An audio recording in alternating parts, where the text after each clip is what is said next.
मधुबन के बाबा, मधुबन के बाबा मुरली वाले, आपका क्या कहना,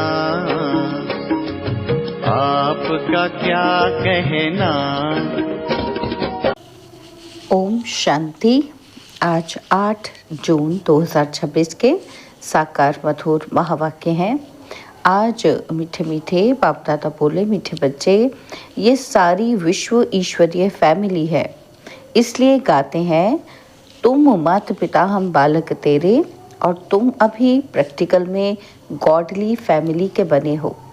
बाबा ने कहा, मीठे बच्चे, ये सारी विश्व ईश्वरीय फैमिली है, इसलिए ही गाते हैं कि तुम माता पिता हम बालक तेरे, तुम अभी प्रैक्टिकल में गॉडली फैमिली के बने हो। बाबा ने आज प्रश्न पूछा कि बाप से 21 जन्मों का पूरा वर्षा लेने की सहज विधि कौन सी है। तो उत्तर में बाबा ने समझाया कि संगम पर शिव बाबा को अपना वारिस बनाओ, तन मन धन से बलिहार जाओ, तो 21 जन्मों के लिए पूरा वर्षा प्राप्त होगा। बाबा कहे कि जो बच्चे संगम पर अपना पुराना सब कुछ इंश्योर करते हैं, उन्हें मैं रिटर्न में 21 जन्मों तक देता हूँ। मुरली का गीत है, नयनहीन को राह दिखाओ प्रभु, पग पग ठोकर खाऊं रे। ओम शांति। बच्चों ने गीत सुना। यह भगत भगवान को पुकारते हैं। भगवान को पूरा ना जानने के कारण मनुष्य कितने दुखी हैं। भक्ति मार्ग में कितना माथा मारते रहते हैं। सिर्फ इस जीवन की बात नहीं, जब से भक्ति शुरू हुई है तब से धक्के खाते रहते हैं। भारत में ही देवी देवताओं का राज्य था, जिसको स्वर्ग सच्चखंड कहा जाता था। भारत सच्चखंड है। भारत की महिमा बड़ी जबरदस्त है, क्योंकि भारत परमपिता परमात्मा का बर्थ प्लेस है। उनका असल नाम शिव है। शिव जयंती मनाते हैं, रुद्र व सोमनाथ जयंती नहीं कहा जाता। शिव जयंती व शिवरात्रि कहा जाता है। स्वर्ग की स्थापना करने वाला एक ही हेवनली गॉड फादर है। अब सभी भक्तों का भगवान तो जरूर एक होना चाहिए। सभी नयनहीन हैं, अर्थात ज्ञान के चक्षु व डिवाइन इंसाइट नहीं है। भगवान उवाच, मैं तुमको राजयोग सिखाता हूँ। श्रीमद् भगवत गीता है मुख्य। श्री अर्थात श्रेष्ठ मत।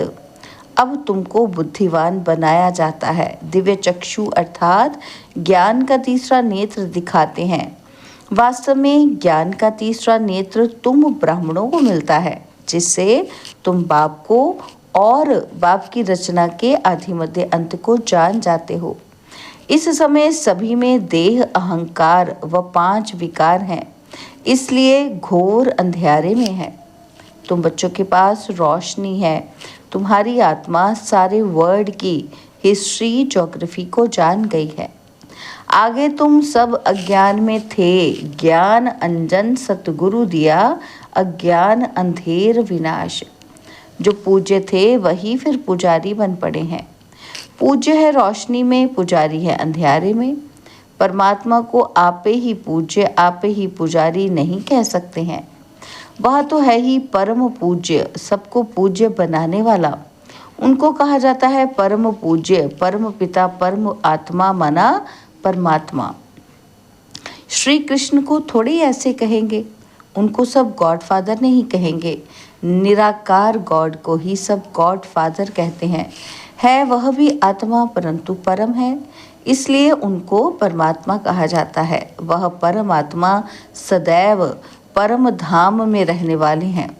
अंग्रेजी में उनको सुप्रीम सोल कहा जाता है। बाप कहते हैं, तुम गाते भी हो, आत्मा परमात्मा अलग रहे बहुकाल। ऐसे नहीं कि परमात्मा परमात्मा से अलग रहे बहुकाल, नहीं, यह पहले नंबर का अज्ञान है। आत्मा सो परमात्मा, परमात्मा सो आत्मा कहना।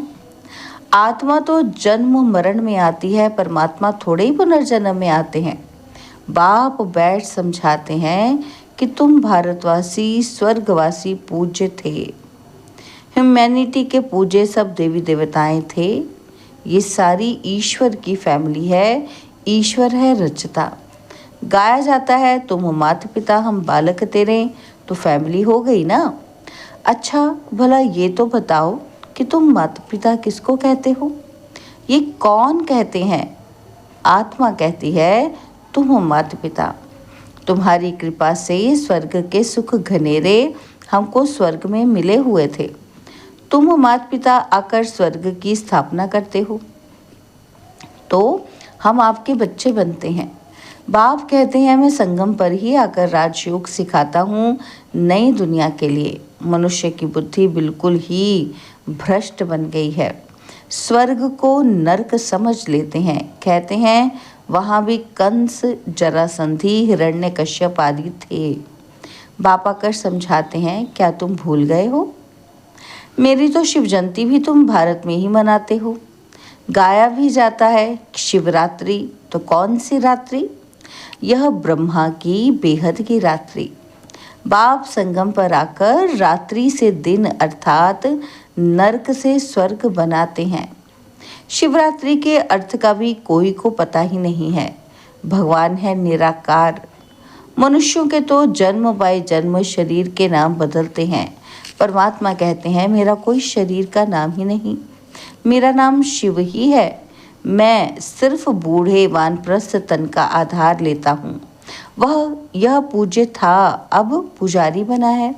शिव बाबा आकर स्वर्ग रचते हैं। हम उनके बच्चे हैं तो ज़रूर हम स्वर्ग के मालिक होने चाहिए ना। शिव बाबा है ऊंचते ऊंच। ब्रह्मा विष्णु शंकर का अपना अपना पाठ है।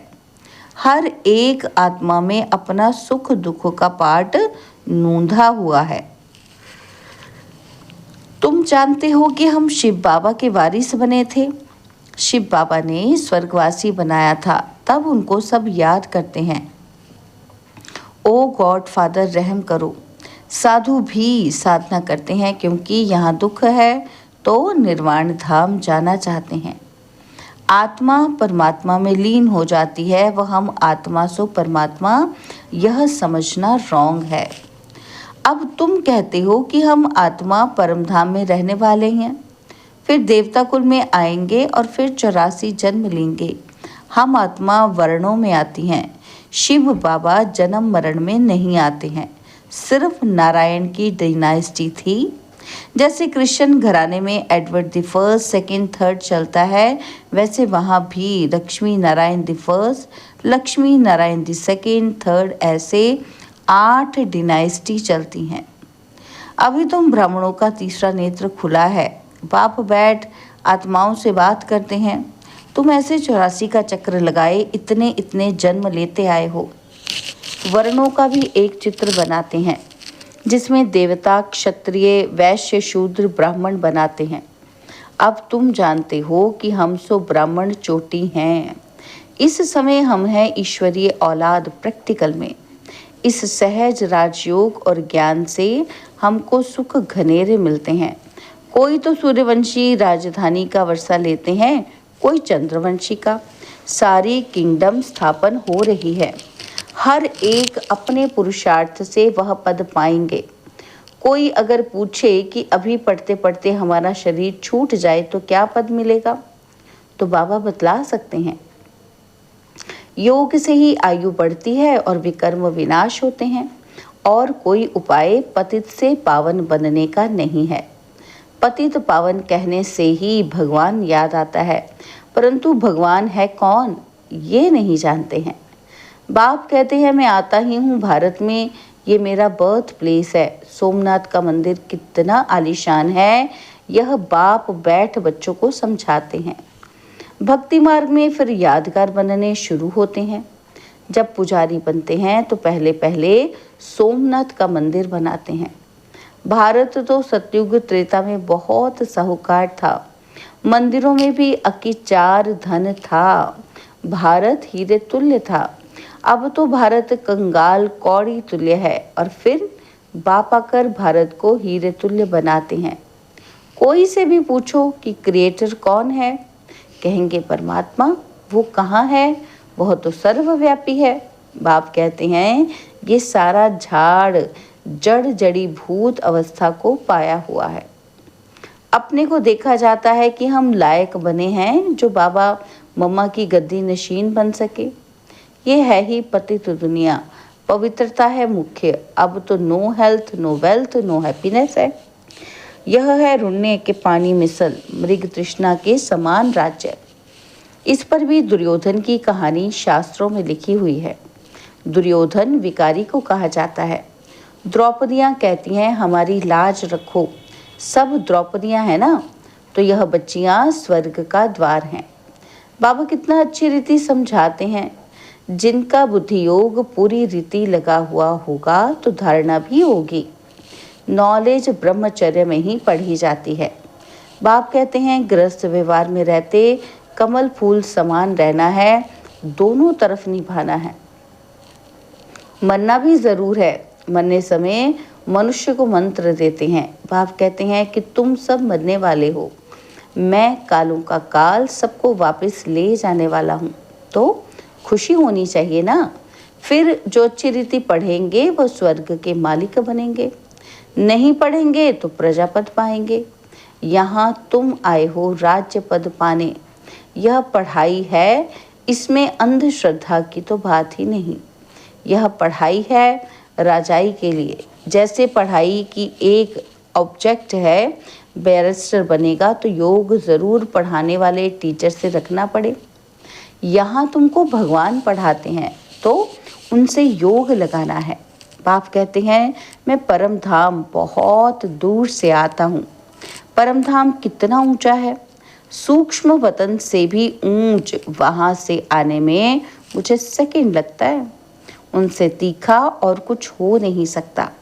सेकंड में जीवन मुक्ति देता हूँ। जनक का मिसाल है ना। अभी तो नर्क पुरानी दुनिया है, नई दुनिया स्वर्ग को कहा जाता है। बाप नर्क का विनाश कराए स्वर्ग का मालिक बनाते हैं। बाकी सब आत्माएं शांति धाम में चली जाती हैं। आत्मा इमॉर्टल है, उनको पार्ट भी इमॉर्टल मिला हुआ है।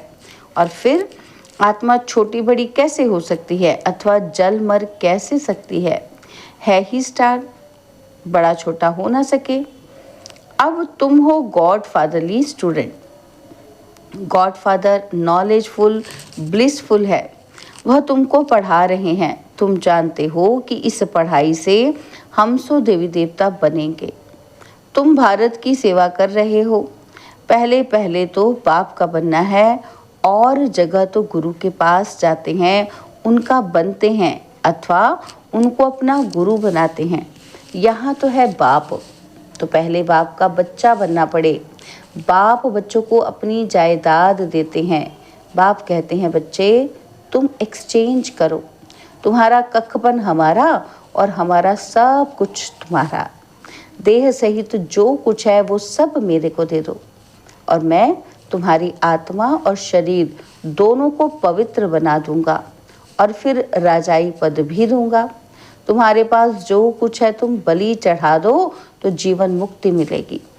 बाबा ये सब आपका है। बाप कहते हैं तुम मुझे वारिस बनाओ।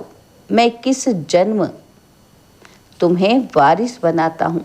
सिर्फ मेरी मत पर चलो, भल धंधा आदि करो, विलायत जाओ, कुछ भी करो, सिर्फ मेरी मत पर चलो। खबरदार रहना, माया घड़ी घड़ी पछाड़ेगी। कोई भी विकर्म नहीं करना, श्रीमत पर चलेंगे तो श्रेष्ठ बनेंगे। अच्छा, मीठे मीठे सिखिलते बच्चों प्रति माता पिता बाप दादा का याद प्यार और गुड मॉर्निंग। रूहानी बाप की रूहानी बच्चों को नमस्ते। हम रूहानी बच्चों की रूहानी बाप दादाजी को तिलवा चांद सिकवा प्रेम से नमस्ते। ओम शांति। प्यारे बाबा, मीठे बाबा, मेरे बाबा, शुक्रिया बाबा, शुक्रिया बाबा, शुक्रिया। धारणा के लिए मुख्य सार है। पहला पॉइंट है आत्मा और शरीर दोनों को पावन बनाने के लिए देह सहित जो कुछ है उसे बाप के हवाले कर उनकी श्रीमत पर चलना है। सेकंड पॉइंट है माता पिता के गद्दी नशीन बनने के लिए स्वयं को लायक बनाना है। लायक बनने के लिए मुख्य पवित्रता की धारणा करनी है। बाबा ने आज हमें वरदान दिया, संगम युग पर अतीन्द्रिय सुख का अनुभव करने वाले डबल प्राप्ति के अधिकारी भव। संगम युग पर अतीन्द्रिय सुख का अनुभव करने वाले डबल प्राप्ति के अधिकारी भव। जो बच्चे संगम युग पर अतीन्द्रिय सुख का अनुभव कर लेते हैं, उन्हें सदा शांति और खुशी की डबल प्राप्ति का नशा रहता है, क्योंकि अतीन्द्रिय सुख में यह दोनों प्राप्तियां समाई हुई हैं। अभी आप बच्चों को जो बाप और वर्षे की प्राप्ति है, ये सारे कल्प में नहीं हो सकती। इस समय की प्राप्ति अतीन्द्रिय सुख और नॉलेज भी फिर कभी नहीं मिल सकती। तो इस डबल प्राप्ति के अधिकारी बनो। स्लोगन है, एक दो के संस्कारों को जानते हुए उनसे मिलकर चलना, यही उन्नति का साधन है। तो आज मातेश्वरी जी के भी अनमोल महावाक्य सुनेंगे। मातेश्वरी जी कहते हैं कि सच्चे पातशाह परमात्मा से सच्चा होकर रहो। इसी समय अपने को बाप परमात्मा द्वारा फरमान मिला है कि निरंतर मेरी याद में रहो। योग का अर्थ है ईश्वरीय याद में रहना। योग का अर्थ कोई ध्यान नहीं है। अपना ये सहज योग जो चलते फिरते काम काज करते उसकी याद में रहना, जिसको ही अटूट अखंड योग कहा जाता है, परंतु इसमें निरंतर रहने की प्रैक्टिस की दरकार है। अगर उसके फरमान पर फरमान बरदार हो नहीं रहेंगे तो कुछ कोताही करेंगे तो दंड जरूर भोगना पड़ेगा। उनका फरमान है, जैसा कर्म मैं करता हूँ मुझे देख तुम भी फुट स्टेप लो, नहीं तो माया की चोट खाएंगे। सच्चे पातशाह से सच्चा होकर रहो। जो कुछ माया का विघ्न सतावे वो भी इनके आगे रखना चाहिए, तो उनकी मदद से माया हट जाएगी, रास्ता क्लियर हो जाएगा। फिर तो जहाँ बिठाए, जैसा चलाए, जो खिलाए, रास्ता क्लियर हो जाएगा। एक साथ देने की बहुत हिम्मत चाहिए, ऐसा साथ देने की बहुत हिम्मत चाहिए। ऐसे महान सौभाग्यशाली बिल्कुल थोड़े निकलेंगे, वह विजय माला में जाएंगे। बाकी भाग्यशाली हैं जो थोड़ा बहुत लेकर जाकर प्रजा बनेंगे। तो थोड़ा मिलने में खुश नहीं हो जाना, अपनी इच्छा तो संपूर्ण हो, साहस रखो, आगे बढ़ना है। माया विघ्न डालेगी, परंतु उसके ऊपर विजय पानी है। इसमें अगर भूल की तो निश्चय की कमी है, कुछ अपनी धारणा में कमी है, ये तो अपना कसूर है। इसमें लोक लाज कुल मर्यादा को तोड़ना पड़ता है। जब ये तोड़ेंगे तब ही सच्चे पारलौकिक दैवी मर्यादा को पाएंगे। यह विकारी दुनिया तो जाने वाली है। देखो, मीरा ने भी लोकलाज कोई तब गिरधर को पाया। अगर उस लोकराज को रखेंगे तो इस दैवी लोक के भांति बन नहीं सकेंगे। अब कल्याण अर्थ ईश्वरीय राय तो दी जाती है। अब ये अपनी बुद्धि का फैसला करना है कि क्या करना है और क्या उचित है। बाबा के व्यक्त इशारे हैं, सदा हर्षित रहने के लिए अपनी नेचर को सरल बनाओ और सहनशील बनो। बाबा कहते हैं जो सरल चित्त है वही सदा हर्षित रहते हैं। हर्षित चित्त हैं तो सबको आकर्षित करते हैं। हर्षित का अर्थ ही है अतीन्द्रिय सुख में झूमना। ज्ञान का सुमिरन करते, अव्यक्त स्थिति का अनुभव करते, अतीन्द्रिय सुख में झूमना, इसको कहा जाता है हर्षित। इसके लिए साक्षीपन की सीट पर सेट रह माया और प्रकृति के पपेट शो को मनोरंजन के रूप से देखो। अच्छा, ओम शांति।